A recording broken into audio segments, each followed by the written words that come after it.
बिस्मिल्लाहिर्रहमानिर्रहीम। अस्सलाम वालेकुम नाइन्थ क्लास। उम्मीद है आप सबके साथ बिल्कुल खैरियत से होंगे। जी तो स्टूडेंट्स, इस वीडियो में हम नाइन्थ क्लास की मैथ की एक्सरसाइज नंबर 4.2 का क्वेश्चन नंबर 10 और क्वेश्चन नंबर 11 सोल्व करेंगे। पिछले क्वेश्चन जो हैं क्वेश्चन नंबर 1 2 9 पिछली वीडियोस में सोल्व कर दिए गए हैं। 1 क्वेश्चन या एक वीडियो में 2 क्वेश्चन सोल्व किए हुए हैं। तो जिन स्टूडेंट ने पहले पिछले क्वेश्चन नहीं देखे उनको तैयार कर लें पहले वीडियोस देख के, उसके बाद, ताकि आप आसानी से क्वेश्चन नंबर 10 और क्वेश्चन नंबर 11 को समझ सकेंगे।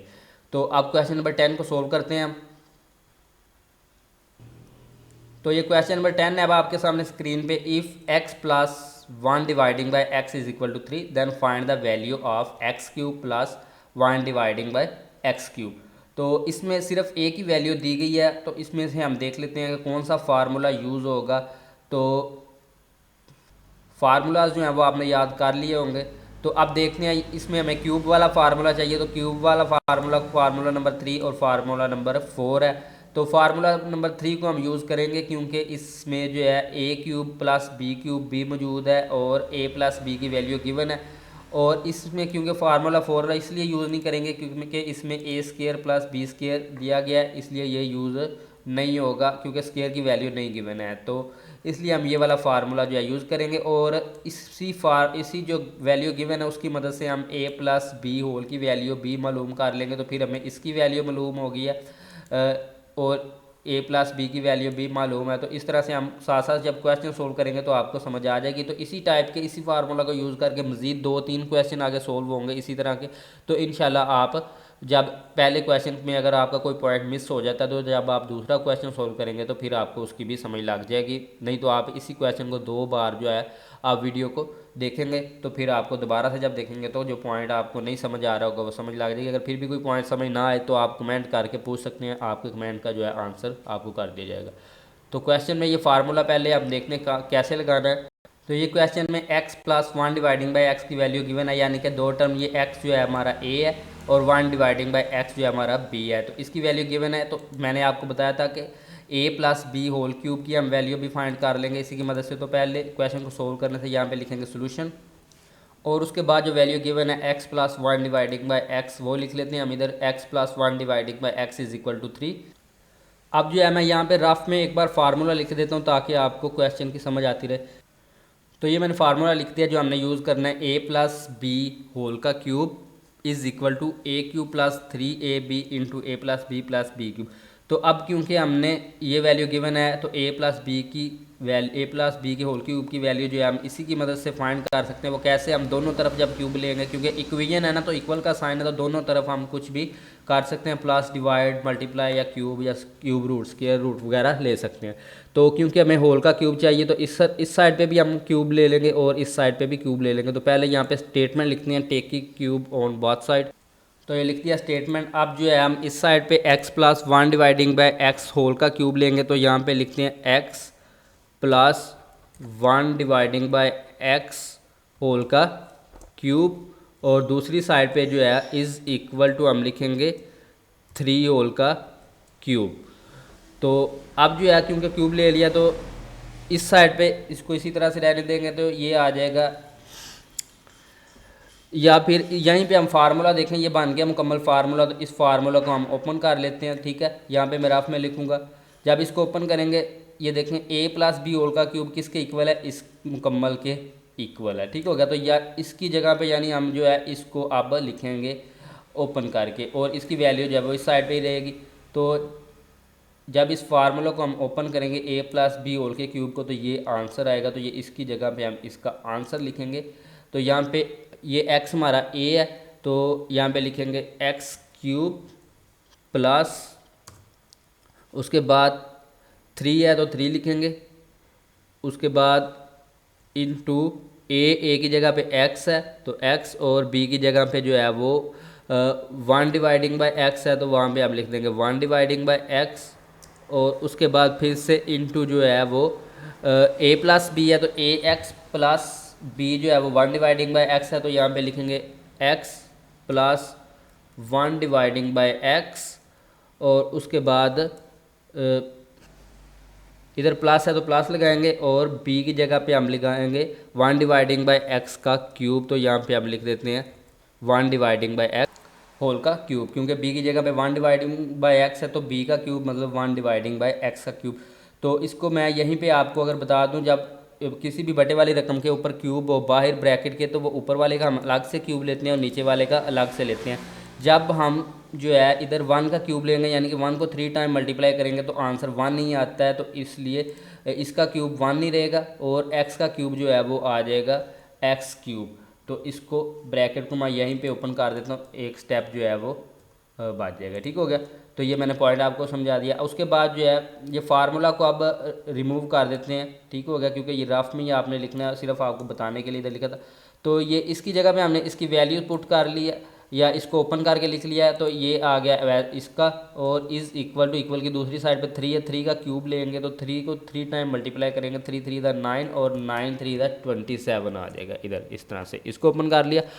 अब जो है अब जो वैल्यूज़ दी गई हैं वो पुट करेंगे और साथ में जो जो चीज़ सोल्व हो सकती है उसको सोल्व करेंगे। तो यहाँ पे हम एक्स क्यूब का एक्स क्यूब ऐसे ही आ जाएगा, और उसके बाद प्लस ये x, ये देखें x और 1 डिवाइडिंग बाय x आपस में मल्टीप्लाई हो रहे हैं। तो जब भी इस तरह से कोई भी चीज़ मल्टीप्लाई हो तो साइड में जो मल्टीप्लाई हो रहा है वो ऊपर वाले से मल्टीप्लाई होता है और नीचे वाले से कैंसिल होता है। तो ये x और इस x से कैंसिल हो जाएगा, तो बाकी हमारे पास बच जाएगा 3 और मल्टीप्लाई 1 बच जाएगा। तो इसको मैं लिख लेता हूँ, वैसे आप 3 1 दा 3 भी लिख सकते हैं, यानी कि डायरेक्ट लिख लेंगे। तो यहाँ पे मैं 3 को मल्टीप्लाई जब 1 से करेंगे 3 1 दा 3 ही आ जाएगा, यानी कि x x से कैंसिल हो गया और मल्टीप्लाई हो गया। तो उसके बाद जो है हम वैल्यू ये ब्रैकेट लगाएंगे, 1 dividing x plus 1 dividing bye x की जो वैल्यू गिवन है वो हम इधर पुट कर देंगे। तो ये जो क्वेश्चन के अंदर हमें वैल्यूज़ दी गई थी 3x plus 1 dividing bye x की वैल्यू 3 है, तो इसको पुट कर देंगे और उसके बाद लिखेंगे plus 1 dividing bye x cube. तो ये जो है इस साइड पे सोल्व हो गया जितना हो सकता था, और इधर इक्वल की दूसरी साइड पे जो है हम लिखेंगे 27। अब जो है इसको मज़ीद सोल्व कर लेते हैं, तो इसको मज़ीद सोल्व करेंगे तो इधर आ जाएगा एक्स क्यूब प्लस 3 3 दा 9 plus 1 dividing by x cube is equal to 27। Further इसको सोल्व करेंगे तो हमने जो वैल्यू फाइंड करनी थी वो थी एक्स क्यूब और plus 1 dividing by x cube. तो ये इधर ही रहेगा, यानी कि जिसकी वैल्यू फाइंड करनी होती है उसको इक्वल की एक साइड पे रख लेते हैं और जो चीज़ एक्स्ट्रा होती है उसको इक्वल की दूसरी साइड पे ले जाते हैं।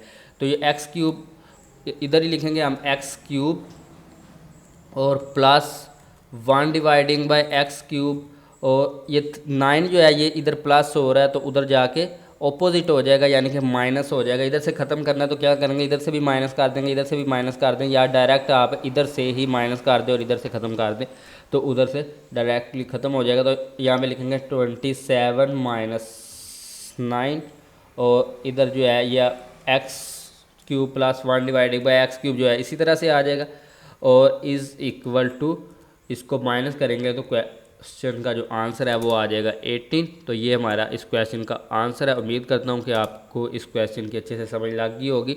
अगर आपको कोई पॉइंट नहीं समझ लगा तो आप वीडियो को ब्रेक करके दोबारा से देख के लें उस पॉइंट को, या मुकम्मल क्वेश्चन को दोबारा से एक बार सोल्व कर लें, या फिर आप कमेंट्स में जो है उस पॉइंट का क्वेश्चन पूछ लें तो आपको उसका आंसर कर दिया जाएगा। आप क्वेश्चन नंबर 9 को सोल्व करते हैं, सॉरी क्वेश्चन नंबर 11 को। ये क्वेश्चन नंबर 10 हमने सोल्व किया, अब क्वेश्चन नंबर 11 को हम सोल्व करेंगे इसी वीडियो में जी। तो ये क्वेश्चन नंबर 11 है अब आपके सामने स्क्रीन पे। If x minus 1 dividing by x is equal to 7 then find the value of x cube minus 1 dividing by x cube.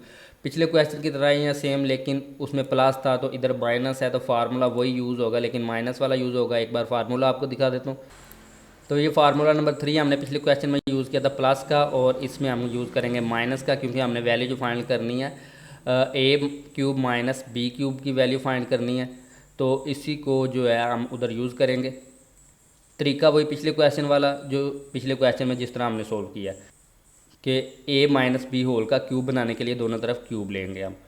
तो क्वेश्चन को सोल्व करने के लिए पहले यहाँ पे लिख लेते हैं सोल्यूशन, और उसके बाद जो गिवन वैल्यू है वो लिखेंगे हम। गिवन वैल्यू है x minus 1 dividing by x is equal to 7, इसको लिख लेते हैं।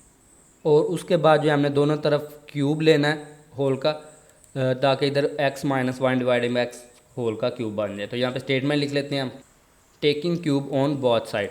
उसके बाद जो है इधर हम यहाँ पे इसका क्यूब ले लेंगे होल का, तो ये आ जाएगा x minus 1 dividing by whole का क्यूब, और उसके बाद इज़ इक्वल टू इस साइड पे हम लिख देंगे 7 होल का क्यूब।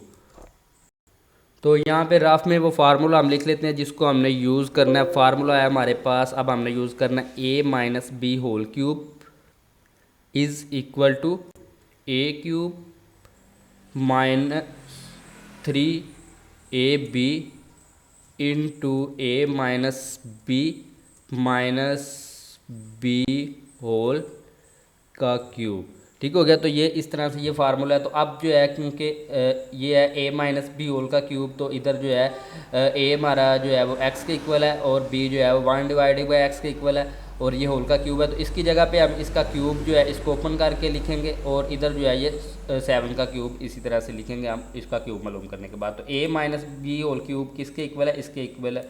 तो इसको ओपन कर लेते हैं। तो यहाँ पे आ जाएगा एक्स क्यूब माइनस 3 इंटू ए की जगह पे जो है वो हमारा एक्स है, तो इसको लिखेंगे हम, और बी की जगह पे जो है वो 1 डिवाइडिंग बाय एक्स है, तो इधर लिख लेते हैं 1 dividing by x into a minus b, तो ए जो है x minus 1 dividing by x minus b cube जो है वो आ जाएगा हमारा 1 डिवाइडिंग बाय एक्स का क्यूब। तो यहाँ पे लिख लेते हैं 1 डिवाइडिंग बाय एक्स का क्यूब। तो ये जो है हमने इसको ओपन कर लिया, ठीक है। इसकी जगह पे हमने इसको लिख लिया इज़ इक्वल टू, इसकी वैल्यू जितनी वो 7 क्यूब है, तो इसको इसी पॉइंट में भी आप क्यूब मालूम कर सकते हैं या फिर अगले पॉइंट में भी आप मालूम कर लेते हैं। फ़िलहाल मैं इसको ऐसे ही लिख लेता हूँ 7 होल क्यूब। अब ये सेम पिछले क्वेश्चन की तरह ही सोल्व होगा। तो ये एक्स क्यूब आ जाएगा वैसे का वैसा, और उसके बाद -3। अब ये x और 1 डिवाइडिंग बाई एक्स आपस में मल्टीप्लाई हो रहे हैं, तो ये x और ये डिवाइडिंग x जो आपस में कैंसिल हो जाएंगे, और 3 1 3 इसका आंसर आ जाएगा। और उसके बाद ये जो है x minus 1 dividing by x, इसकी वैल्यू गिवन है, तो इसकी वैल्यू लिख लेते हैं। इसकी वैल्यू जो है वो 7 है, तो इधर हम 7 लिख लेंगे, और उसके बाद जो है माइनस यहाँ पे हम लिखेंगे 1 डिवाइडिंग बाई एक्स क्यूब। ठीक हो गया। 1 का क्यूब 1 के इक्वल ही है, और एक्स क्यूब इस तरह से आ जाएगा। और अब जो है हम इक्वल की इस साइड पे 7 का क्यूब फाइंड कर लेते हैं कैलकुलेटर की मदद से, यानी कि 7 को 3 टाइम मल्टीप्लाई करेंगे, जितनी पावर होती है उतनी बार ही अपने मल्टीप्लाई करना होता है किसी भी बेस को। तो 7 multiply by 7 multiply by 7 is equal to हमारे पास आ जाएगा 343। तो यहाँ पे हम लिख लेते हैं 343। तो ये फार्मूला जो है ये आपको रफ में है, ठीक है। तो इसको आपने इधर क्वेश्चन के अंदर नहीं लिखना, या लिख भी दें तो आपने साथ में लिखना, वो नो दैट एक साइड पे लिखना। ठीक हो गया। तो अब जो है इसको हम लिखेंगे एक्स क्यूब वैसे का वैसा आ जाएगा, और उसके बाद -3 को 7 से मल्टीप्लाई करवाएंगे तो आ जाएगा 21, और -1 डिवाइडिंग बाय एक्स क्यूब जो है वो आ जाएगा वैसे का वैसा, और ये इज़ इक्वल टू है 343 के। अब जो है पिछले क्वेश्चन वाला पॉइंट, यानी कि सेम क्वेश्चन पिछले क्वेश्चन की तरह सोल्व कर रहे हैं। इधर जो एक्स क्यूब और -1 डिवाइडिंग बाय एक्स क्यूब रह जाएगा, क्योंकि इसकी वैल्यू फाइंड करनी है, और ये -21 है, तो इधर जाके ये 21 जो है वो ऐड हो जाएगा, यानी कि प्लस हो जाएगा। तो यहाँ पे लिखेंगे x cube -1 dividing by x cube is equal to 343, और इधर माइनस था तो इधर आके ये इस बार जो है ऐड होगा +21। इसको हम ऐड कर लेते हैं कैलकुलेटर पे, या फिर इसी तरह से ये जो है वैसे का वैसे आ जाएगा x -1 डिवाइडिंग बाय x, और इसको जो है ऐड करेंगे तो ये आ जाएगा 3 6, और उसके बाद आ जाएगा 4। ठीक हो गया। 364 आप इसको कैलकुलेटर पे जो है ऐड करके देख लीजिएगा। तो ये हमारे इस क्वेश्चन का आंसर जो है हमने मालूम कर लिया, ये इस क्वेश्चन का आंसर है। आई होप कि आपको इस क्वेश्चन की भी अच्छे से समझ लग गई होगी, अब आप इसको भी सोल्व कर सकते हैं। तो अब जो नेक्स्ट क्वेश्चन नंबर जो है क्वेश्चन नंबर 12 और क्वेश्चन नंबर 13 हम अगली वीडियो में सोल्व करेंगे। उससे पहले जिन स्टूडेंट ने चैनल को सब्सक्राइब नहीं किया वो सब्सक्राइब कर ले, ताकि आने वाले जो क्वेश्चन है वो उनको आसानी से मिल जाएँ, और पिछले भी जो क्वेश्चन है वो भी मिल जाएँ। तो ये 9th क्लास की मुकम्मल एक प्लेलिस्ट तैयार की जा रही है। इस प्लेलिस्ट में मुकम्मल 9th क्लास की जो कंप्लीट मैथ है वो आपको सोल्व मिलेगी। हर एक्सरसाइज का, हर क्वेश्चन का लेक्चर मिलेगा आपको। तो आप इसलिए चैनल को सब्सक्राइब कर लीजिए और वीडियो को लाइक कीजिएगा, शेयर कीजिएगा और इसको कमेंट करके ज़रूर बता दीजिएगा कि आपको क्वेश्चन की समझ आई या कोई पॉइंट आपको समझ नहीं आया, तो भी आप कमेंट में ज़रूर बताइएगा। मिलते हैं नेक्स्ट वीडियो में नेक्स्ट क्वेश्चन के साथ, तब तक के लिए अपना ख्याल रखिए। अल्लाह हाफिज़।